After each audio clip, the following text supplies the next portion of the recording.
En este video vamos a desarrollar la segunda parte de lo que es el proceso de ejecución dentro de nuestro embudo de ideas, que es la parte de escalado e industrialización de productos o servicios. Para eso vamos a estar desarrollando tres conceptos principales. El primero es, si bien la industrialización o escalado es, es una etapa en sí misma, la primera industrialización, la primera implementación masiva de nuestro producto o servicio es muy particular y debe ser desarrollada un poquito más en detalle.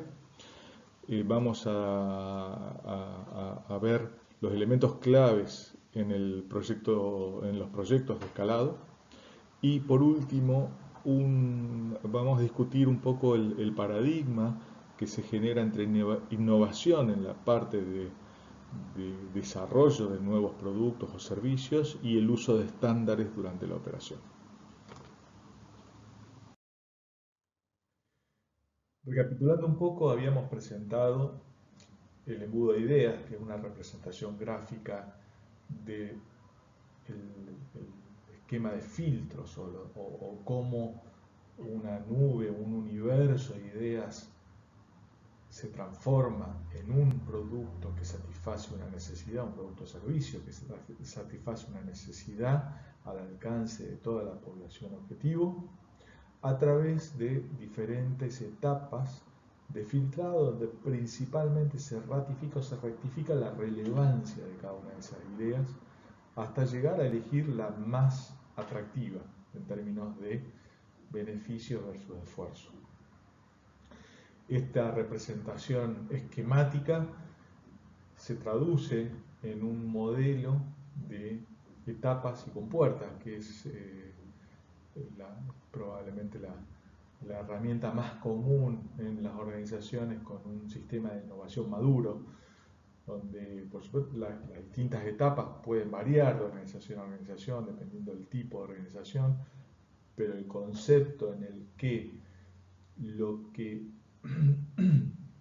rige o lo que controla todo el proceso es un esquema de etapas y compuertas en las que cada compuerta es una decisión formal de pasar a la siguiente etapa, porque cada etapa se considere, y es un hecho, consume exponencialmente más recursos que la anterior. Dentro de este proceso de etapas y compuertas, vamos a estar en este video desarrollando la segunda parte de, la etapa de ejecución, si se quiere, de este modelo, que es la parte de industrialización o escalado. Y esta es la etapa que permite que un concepto que está representado por un modelo de escala, por demos o por incluso simplemente documentación, una vez que aprueba la compuerta de que se puede escalar, de que tiene suficiente atractivo para ser escalado, esta etapa es la que lo transforma de un modelo a escala a algo de uso masivo para toda nuestra población objetivo. E incluso va a permitir la replicación en diferentes unidades productivas si se trata de un producto, si se trata de algo que tiene que ser fabricado. Y vamos a estar poniendo la lupa en esa transición entre el desarrollo y lo que es la escala masiva, en donde en el desarrollo, como decíamos, tenemos un modelo de trabajo creativo, donde hay ida y vueltas, donde hay mucho más riesgo, donde el rey es el producto del proceso, a una escala en la que se espera ejecución sin fallas, sistemática, donde hay una sola forma de hacerlo a través de estándares, donde la reina es la operación, es el resultado final. Acá estamos con este producto o servicio al alcance de toda nuestra población objetivo. Acá estamos trabajando simplemente con aplicaciones de demostración, con modelos de escalas, demos, etc. Si usamos el ejemplo que veníamos usando, muy básico, de los drones como posibles desarrollos para hacer vigilancia de terrenos, de áreas, y usando uno de los conceptos, vamos a suponer que el concepto ganador, entre comillas, es el de un dron de alta tecnología, alta autonomía, etcétera, en vez de la nube de pequeños drones de baja tecnología. Si consideramos, y solo los efectos de dar el ejemplo, ¿qué es lo que vamos a tener acá? ¿Qué es lo que nos encontramos acá? Acá nos vamos a encontrar probablemente con uno o dos pilotos capaces de realmente volar en realidad cualquier tipo de dron, porque tuvieron muchas ideas y vueltas, por supuesto, estuvieron probaron con uno, probaron con otro, este más grande, este más chico. Así que los pilotos que estuvieron acá seguramente eran flexibles, digamos. Nos encontramos también con un par de ingenieros electrónicos que estuvieron probando diferentes tecnologías, tanto de vuelo como de vigilancia. Esta cámara pesa mucho, esta cámara no tiene la suficiente resolución, este sistema de telemetría no es adecuado o este sí es adecuado. Hubo muchas idas y vueltas, mucho riesgo tomado, seguramente muchos soluciones a escala, muchas demos que no resultaron.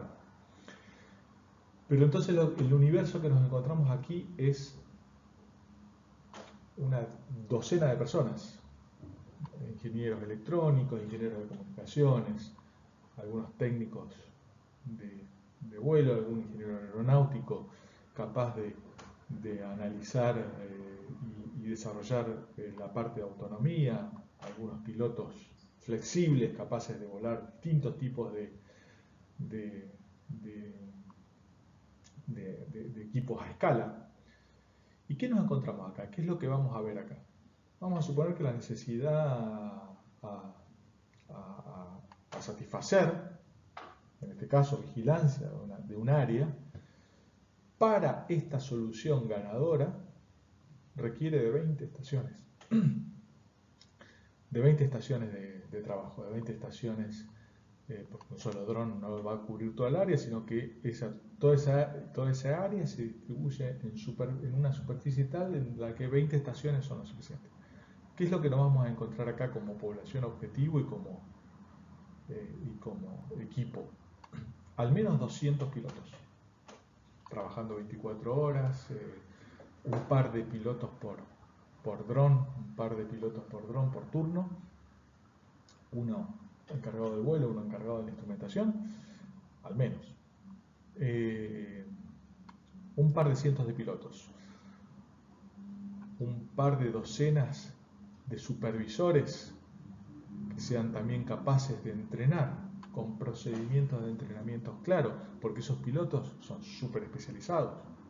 Los operadores de la tecnología de a bordo es súper especializado, saben exactamente cada uno de los componentes, tienen procedimientos, aprendieron a base de procedimientos, aprendieron a base de estándares, y acá introduzco tal vez el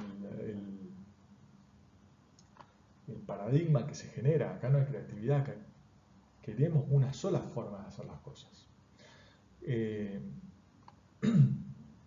Vamos a tener seguramente técnicos, vamos a tener 20, como decíamos, simplemente jugando un poco con el ejemplo, porque por supuesto la escala varía en función del ejemplo que usemos, pero vamos a tener 20 estaciones exactamente iguales, diseñadas de la misma manera, con una ingeniería de detalle de determinada manera, con un determinado nivel de iluminación para que los operadores puedan ver las pantallas, con un determinado nivel de superficie para acomodar correctamente a la gente que tiene que estar trabajando adentro, etcétera, etcétera, etcétera. El nivel de detalle es altísimo. Pero más allá del ejemplo, que en realidad es simplemente para jugar un poco con una opción, buscamos mostrar muy claramente la diferencia entre el universo que hay acá, que es un universo chico, decíamos 10 personas, una docena, muy creativo, con idas y vueltas, con una aceptación de riesgo alto. O sea, se acepta riesgo, acá se acepta que se falle. Además, se espera que se falle. A un universo que en nuestro ejemplo es de 300, 400 personas, en donde se espere que no falle, donde una falla es algo que tiene que ser analizado. No hay tolerancia a la falla. Tiene que haber estándares que permitan una sola forma de hacerlo, que sea la más adecuada, cómo se tiene que operar, cómo se tiene que volar, cómo se tiene que analizar la información, etcétera, etcétera, etcétera. Donde las actividades en esta etapa de desarrollo son de cocina, con pruebas, con alto riesgo, como decíamos, pasamos a riesgo cero, o que buscamos riesgo cero al menos. Vamos a tener una muy fuerte actividad de documentación, de diseño por eficiencia. Tenemos que incluir la visión de la operación. Acá, por supuesto, habíamos dicho y lo seguimos diciendo, la innovación es un deporte de equipo, no es un deporte individual, bajo ningún punto de vista. Y donde el resultado va a ser diseño de detalle, va a ser procedimientos, en este ejemplo, va a ser procedimientos de entrenamiento, procedimientos de vuelo, diseño de las estaciones, diseño de detalles de las estaciones, la construcción de las estaciones. Eso es una etapa que implica indudablemente un cambio cultural enorme entre este grupo con un perfil completamente distinto a este grupo mucho más grande con un perfil distinto. Ese cambio cultural, va a haber una de las clases dentro del curso que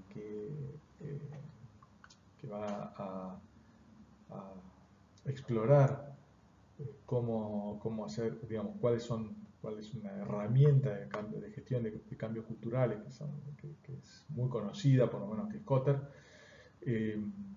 Por lo tanto no vamos a ahondar en ese aspecto, pero indudablemente el cambio cultural es enorme aquí, donde pasamos de cocina a escala. Si hacemos foco, si ponemos la lupa en la primera implementación, que en nuestro ejemplo sería, por ejemplo, la primera de las estaciones de vigilancia que tendríamos que poner en marcha, y se trata de la primera implementación del nuevo producto a gran escala. Puede incluir o no inversión de capital. En nuestro ejemplo sí incluye algún tipo de inversión de capital. De nuevo, tengo que construir una pequeña estación.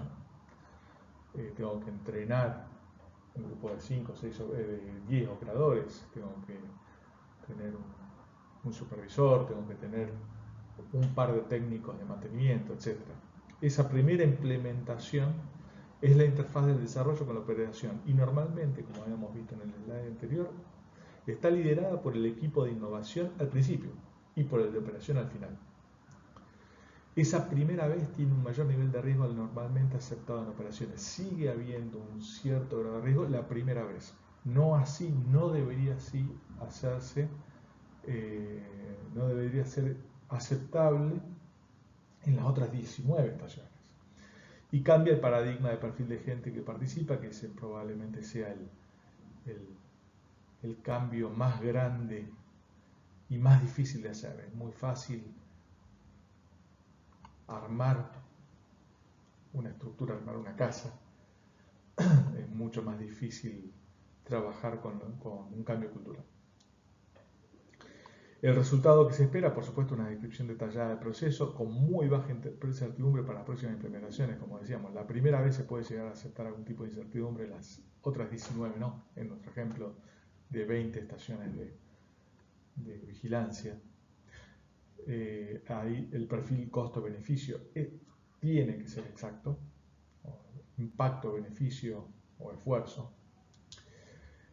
Y de nuevo, un foco muy importante a estándares operativos, procedimientos estándares, como la organización lo llama. En el proceso de escalado, puede o no incluir inversión de capital. De nuevo, en nuestro ejemplo sí le incluye al menos en parte, probablemente el esfuerzo más grande esté en todo lo que sea la parte más soft, la parte blanda, no tanto la parte de inversión de capital en nuestro ejemplo, que es la parte de entrenamientos, estándares, etc. Pero en todos los casos, siempre el modelo de ejecución es el de un proyecto. La industrialización o escalado se maneja con un proyecto, tiene principio y tiene fin, y usamos, y acá voy a volver a usar, y tal vez ahora un poco más en detalle, el modelo de ejecución de proyectos de PMI. PMI es la organización mundial que más relevancia tiene en definir los estándares de cómo se gestiona un proyecto. PMI, que es el Project Management Institute, es, entre otras cosas, el instituto que globalmente es aceptado por prácticamente toda la industria para regir y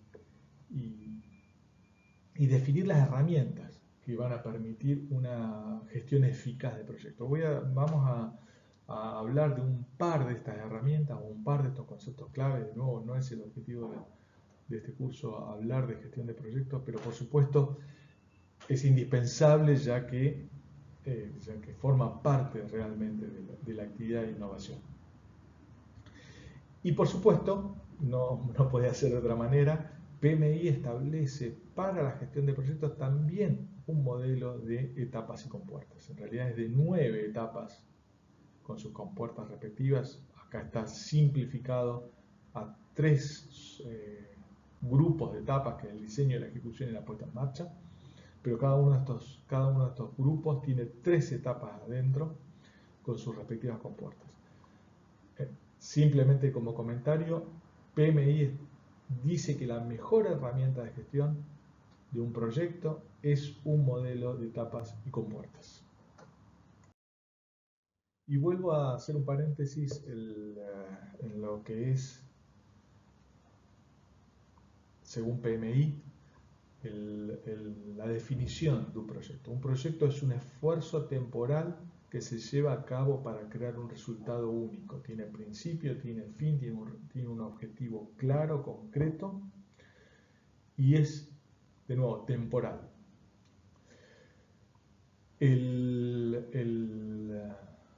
La gestión del proyecto busca ecualizar un presupuesto adecuado en un tiempo razonable y una calidad que esté dentro de los estándares aceptados. Eso también es una máxima súper importante. El triángulo tiempo-costo-alcance para definir una calidad es probablemente uno de los triángulos más conocidos en gestión de proyectos. Ni siquiera lo inventó PMI, lo adoptó PMI. Pero quiero hacer énfasis e hincapié en las palabras adecuado, razonable y dentro de los estándares aceptados. Ningún proyecto busca el menor costo en el menor tiempo para obtener calidad perfecta.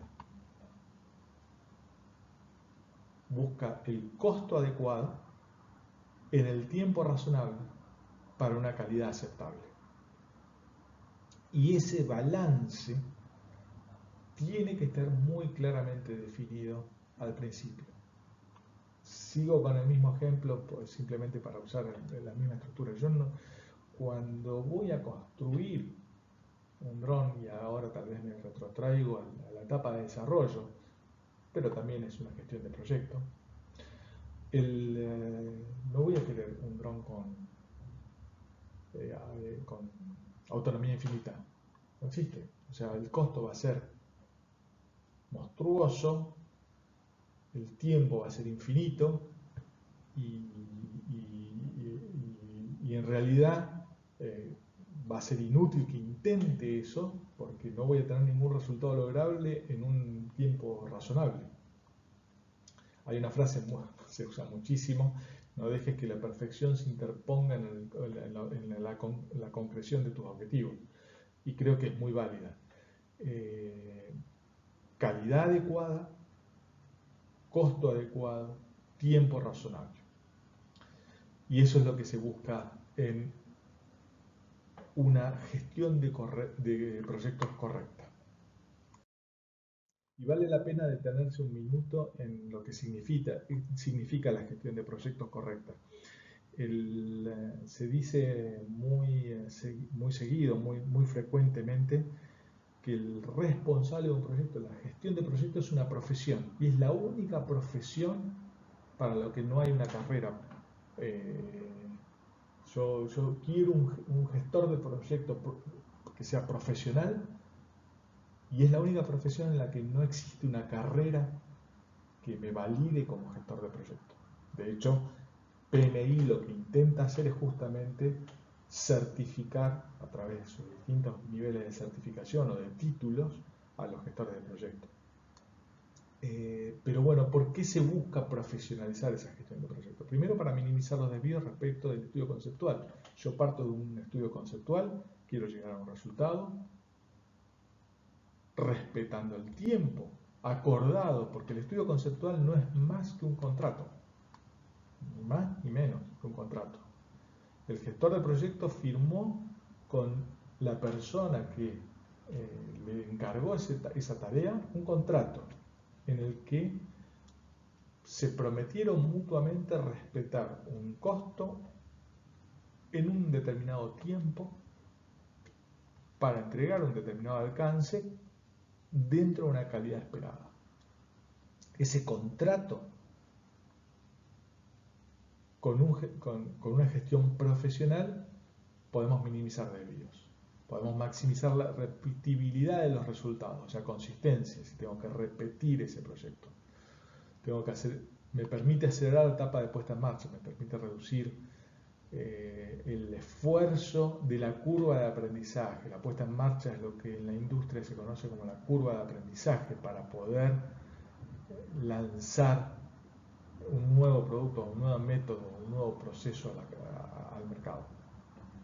Permite eliminar la curva de aprendizaje, como decíamos en la operación, y permite reducir el desperdicio.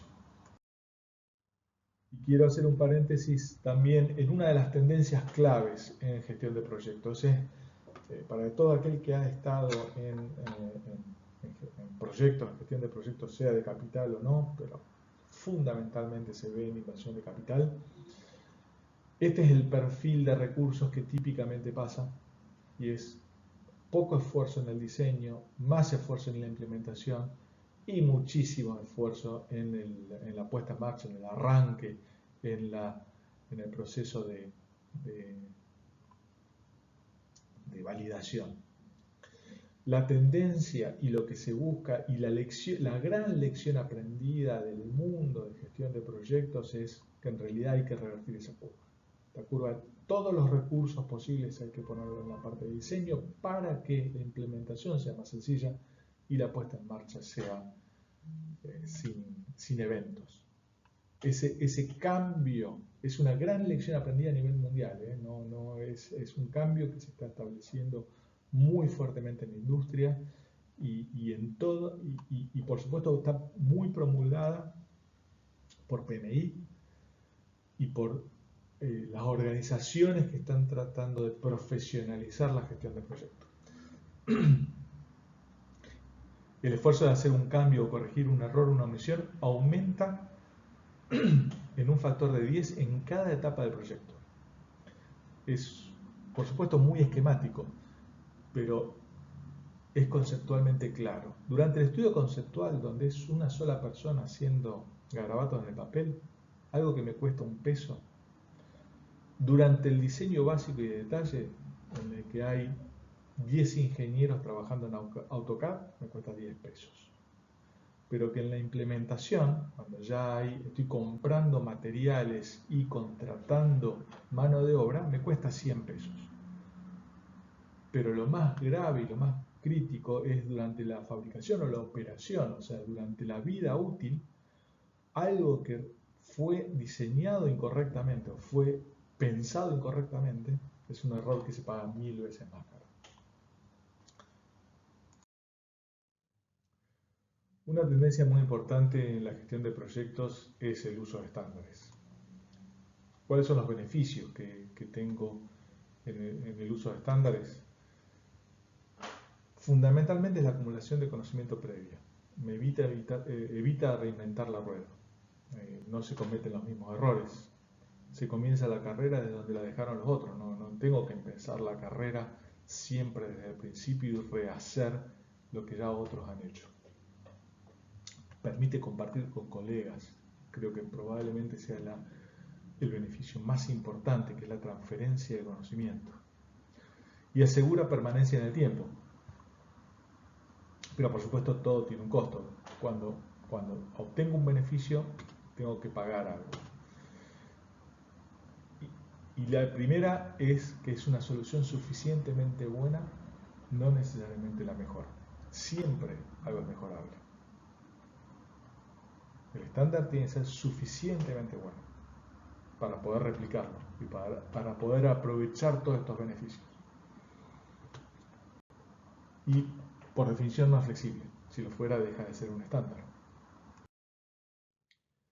Un círculo virtuoso que se busca generar es el de que mientras durante el escalado de la industrialización buscamos cero riesgo, buscamos procesos sistemáticos,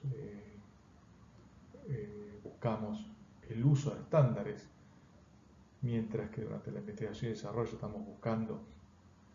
estamos trabajando con un alto nivel de creatividad, con mucha idea de vuelta y demás, es que este proceso produzca estándares que se usen durante el escalado, durante el proceso de industrialización, durante la etapa de industrialización, y que las lecciones aprendidas se realimenten dentro de la etapa de investigación y desarrollo, y que junto con los nuevos requerimientos, nuevas necesidades, nuevas tecnologías, etc., me permitan ir actualizando este estándar. Esa retroalimentación de lecciones aprendidas es fundamental para poder actualizar esos estándares. Este es un círculo virtuoso que puede llegar a ser paradigmático porque en realidad se contradice el uso de estándares con creatividad, y es que en realidad no lo es si lo usamos correctamente y apuntamos nuestro proceso de desarrollo, de innovación, en la creación de estándares para poder ser usados durante la industrialización sin fallas, sin errores, con alto grado de repetibilidad, como las buenas prácticas se establecen para la gestión de proyectos. En resumen, para esta etapa de industrialización a escalado, en la que básicamente pasamos de la cocina innovadora a la operación eficiente. O sea, ese cambio brutal entre dos modelos de trabajo. Vimos particularmente esa primera industrialización, ese escalado en el que analizamos los desafíos, principalmente el enorme cambio cultural que requiere pasar de una forma de trabajo a la otra, de una forma de trabajo creativo, de cocina, con idas y vueltas, con muy alta tolerancia al riesgo, a una forma de trabajo sistemática, muy apegada a procedimientos, con muy baja tolerancia al riesgo, donde uno de los elementos claves es la profesionalización de la gestión de proyectos y el uso de estándares. Vimos qué beneficios nos traen los estándares, entre otros la transferencia de conocimiento y fundamentalmente evitar cometer errores. Y por último, desarrollamos el círculo virtuoso en la que la innovación genera estándares para ser usados en la operación y se alimenta de las lecciones aprendidas y de los nuevos requerimientos para seguir generando nuevos y mejores estándares. Muchas gracias.